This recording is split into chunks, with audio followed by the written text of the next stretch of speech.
ছাত্র শিবির অবশ্যই একটা সন্ত্রাসী সংগঠন, একটা অগণতান্ত্রিক সংগঠন। ছাত্রলীগ থেকে তারা ছাত্র শিবির হয়েছে, ভিতরে ভিতরে কিন্তু তারা বাংলাদেশকে ধারণ করেন না। এই সংগঠনকে সামনে আনার কোনো প্রয়োজনই নেই, বরং তাদেরকে নিষিদ্ধ করারই প্রয়োজন। প্রথমত এটা ইসলামী ছাত্র সংঘ ছিল মুক্তিযুদ্ধের আগে, এবং এই ইসলামী ছাত্র সংঘ দিয়েই হচ্ছে জামাতে ইসলামী ওই সময় আলবদর বাহিনী গঠন করে বুদ্ধিজীবী হত্যা সহ বিভিন্ন রকম ন্যাক্কারজনক কাজ তারা করেছে। অর্থাৎ ছাত্র শিবির হোক কিংবা ওই আগেকার দিনের সেই ছাত্র সংঘ, তারা এখন মুখে যদি বলেও যে তারা বাংলাদেশে ধারণ করে, মাথায় বাংলাদেশের পতাকা যাই করুক না কেন, ভিতরে ভিতরে কিন্তু তারা বাংলাদেশকে ধারণ করেন না। প্রথমত বিষয়টা হচ্ছে এইটা।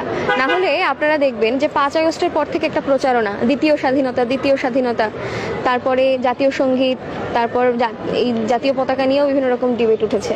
এই ডিবেটগুলো কারা ওঠায়? এই ধরনের আন্ডারগ্রাউন্ড পলিটিক্সের যে দলগুলো। এখন আমরা শিবিরের অর্থে যেটা বলতে চাই যে ঢাকা বিশ্ববিদ্যালয় ক্যাম্পাস সহ বাংলাদেশের কোথাওই কোনো ধর্মভিত্তিক রাজনীতি চলবে না, এবং রাজনীতিতে ধর্মের ব্যবহারও নিষিদ্ধ করতে হবে। কেন করতে হবে? এবং সেটা আমরা জানি, ছাত্র শিবির একটা অগণতান্ত্রিক সংগঠন।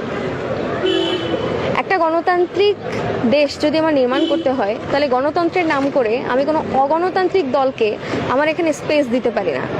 প্রথমত ছাত্র শিবিরের যে গঠন কাঠামো, সেটা পুরোটাই অগণতান্ত্রিক একটা গঠন কাঠামো, এবং এখানে একটা বিষয়ে আবদ্ধ থেকে সেই বিষয়টাকে এখানে চাপিয়ে দেওয়ার একটা মনোবৃত্তি কিন্তু তাদের ভিতরে আছে।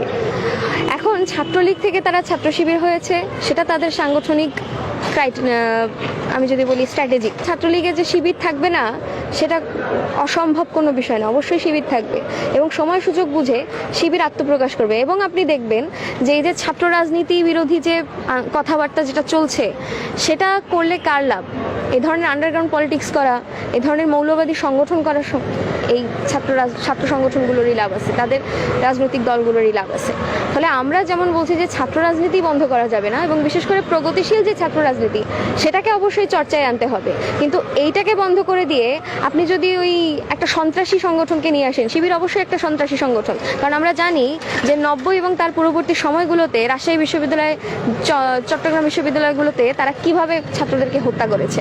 ফলে এই ছাত্র রাজনীতি বন্ধ করার মধ্যে দিয়ে এই সংগঠনকে সামনে আনার কোনো প্রয়োজনই নেই, বরং তাদেরকে নিষিদ্ধ করারই প্রয়োজন। আর একটা বিষয় আমরা যেটা বলতে চাই, যেটা কোথাওই বলা হয় না, ঢাকা বিশ্ববিদ্যালয়ে পরিবেশ পরিষদ নামে একটা চুক্তি আছে।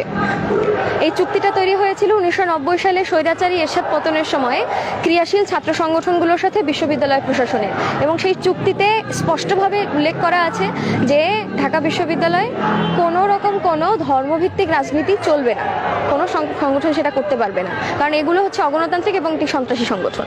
সেই জায়গা থেকে আমরা আবারও বলছি যে বিশ্ববিদ্যালয় প্রশাসনের সামনে দিয়ে যদি শিবির এই কাজ করে, তাহলে আমরা বিশ্ববিদ্যালয় প্রশাসনকেও সেই প্রশ্নটা করতে চাই যে পরিবেশ পরিষদের চুক্তি তারা ভঙ্গ করে, আইন অমান্য করে তারা এই কাজটা করার স্পর্ধা কোথায় পায়?